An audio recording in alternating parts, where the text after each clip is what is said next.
इतिहासातनं कधीकधी अशा काही घटना घडतात की आपण विचारात पडतो. म्हणजे बघा ना, एकाच राजाचे दोन राज्याभिषेक आणि तेही फक्त काही महिन्यांच्या अंतराने. आज आपण छत्रपती शिवाजी महाराजांच्या 1674 साली झालेल्या या दोन राज्याभिषेकांच्या थोडा गुंतागुंतीच्या जगात डोकावून पाहणार आहोत. आपल्याकडे यासाठी काही ऐतिहासिक नोंदी आहेत, काही अभ्यासपूर्ण लेख आहेत आणि अर्थातच वेगवेगळी मतं मांडणारे स्रोत पण आहेत. हो, अगदी. ही घटना खूपच विलक्षण आहे. वरवर दिसते तितकी साधी नक्कीच नाहीये. या दोन राज्याभिषेकांमागे नक्की काय कारण असतील? म्हणजेच फक्त धार्मिक विधींची पूर्तता होती, की काही सामाजिक आणि राजकीय दबाव होते, किंवा आणखी काही खोल कारणं होती? आपल्याकडे जे स्रोत आहेत ना, त्यांच्या आधारे आपण याचा अर्थ उलगडायचा प्रयत्न करूया. बरोबर. सुरुवात तर झाली 6 जून 1674च्या पहिल्या राज्याभिषेकाने. खूप मोठी गॅप होती मध्ये, आणि इतक्या वर्षांनी एका हिंदू राजाचा शास्त्रोक्त पद्धतीने राज्याभिषेक होत होता. काशीहून खास गागाभट्ट आले होते. त्यांनी तो श्री शिवराज्याभिषेक प्रयोग नावाचा विधी तयार केला होता. पण असं ऐकलंय की या सोहळ्याला सुरुवातीपासूनच काही आव्हानं होती. काय होतं ते नेमकं? हो, बरोबर आहे तुमचं म्हणणं. सगळ्यात मोठं आव्हान होतं महाराजांच्या क्षत्रियत्वावर जे प्रश्नचिन्ह उभं केलं गेलं होतं ते. काही काय म्हणतात त्याला, कर्मठ ब्राह्मण आणि प्रतिस्पर्धी मराठा सरदारसुद्धा होते, जे महाराजांना परंपरेनुसार क्षत्रिय मानत नव्हते. आणि त्यामुळे त्यांना राजा म्हणून स्वीकारायला ते फारसे उत्सुक नव्हते. गागाभट्टांनी मग महाराजांचा संबंध थेट मेवाडच्या सिसोदिया घराण्याशी जोडला आणि हे क्षत्रियत्व सिद्ध करायचा प्रयत्न केला. पण त्याने विरोध पूर्णपणे शमला असं नाही, तो धुमसतच राहिला. काही नोंदींमध्ये तर असंही म्हटलंय की राज्याभिषेकाच्या वेळी गागाभट्टांनी टिळा लावण्यासाठी हाताऐवजी पायाच्या अंगठ्याचा वापर केला. आता हे खरं खोटं देव जाणे, पण तसं झालं असेल तर तो नक्कीच एक अपमान मानला गेला असता. आणि हो, हा सोहळा प्रचंड भव्य होता आणि खर्चिकही होता. हे नोंदींमधून स्पष्ट दिसतं. अच्छा.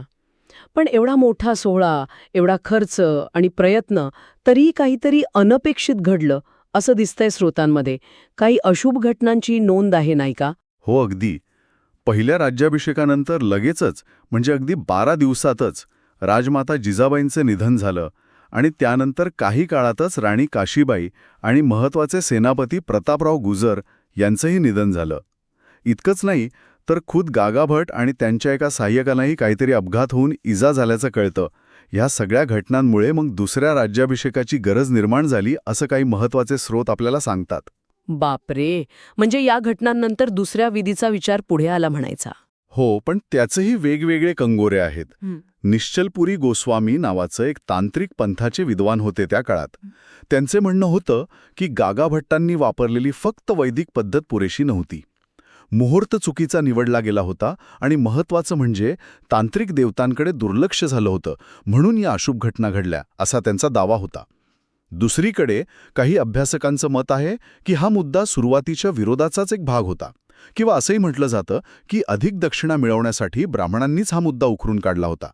एका मराठी बखरीत तर असं स्पष्ट म्हटलंय की जो काही विरोध उरला होता तो पूर्णपणे शमवण्यासाठी आणि एक प्रकारची धर्मशुद्धी साधण्यासाठी दुसरा विधी करणं आवश्यक मानलं गेलं.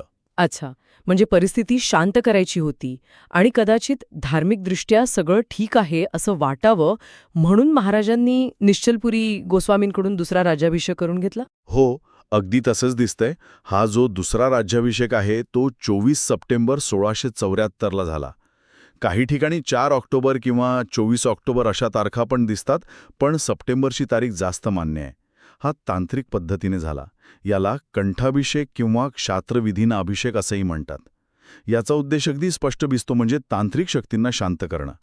पहिल्या विधीत जर काही कथित दोष राहिले असतील असं मानलं गेलं असेल तर ते दूर करणं, आणि सगळ्यात महत्त्वाचं म्हणजे राज्याबद्दलच्या उरल्या-सुरल्या शंका कुशंकांना पूर्णविराम देणं. एकाच राजाचे 2 राज्याभिषेक. खरंच किती गुंतागुंतीचं हे सगळं. याचा व्यापक अर्थ काय घ्यायचा आपण? बरोबर आहे. ही गुंतागुंतच आपल्याला त्या काळाचं, त्या समाजाचं दर्शन घडवते. थोडक्यात सांगायचं झालं तर हे 2 राज्याभिषेक म्हणजे फक्त धार्मिक विधी नव्हते, तर एका नव्या सार्वभौम सत्तेला त्यावेळच्या सामाजिक म्हणजे विशेषतः वर्णव्यवस्थेसारख्या गोष्टी, धार्मिक म्हणजे वैदिक विरुद्ध तांत्रिक अशा परंपरा आणि राजकीय वास्तव यांच्याशी जो एक संघर्ष करावा लागला, जो एक समझोता साधावा लागला, त्याचं ते प्रतीक होतं. यातून महाराजांची व्यवहार कुशलता दिसते, वेगवेगळ्या गटांना सामावून घेण्याचा त्यांचा प्रयत्न दिसतो. एका बाजूला राजकीय सत्ता स्थापन करायची होती आणि दुसऱ्या बाजूला प्रस्थापित सामाजिक आणि धार्मिक चौकटींना पण तोंड द्यायचं होतं. हे एक मोठं आव्हान होतं त्यांच्यासमोर. तर ही होती एका महान राजाच्या 2 राज्याभिषेकांची एक विलक्षण कहाणी, ज्यात श्रद्धा आहे, राजकारण आहे, सामाजिक ताणेबाणे आहेत आणि कदाचित नियतीचा काही खेळी पण सामील होत्या. हो. आणि जाता जाता एक विचार नक्की करण्यासारखा आहे की या 2 वेगवेगळ्या राज्याभिषेकांच्या आठवणी, त्यांचे आजही लावले जाणारे वेगवेगळे अर्थ, हे छत्रपती शिवाजी महाराजांची जी ओळख आहे, त्यांचं जे कार्य आहे, त्याबद्दलच्या आपल्या आजच्या चर्चांना कशा प्रकारे दिशा देत असतील यावर नक्कीच अधिक विचार व्हायला हवा.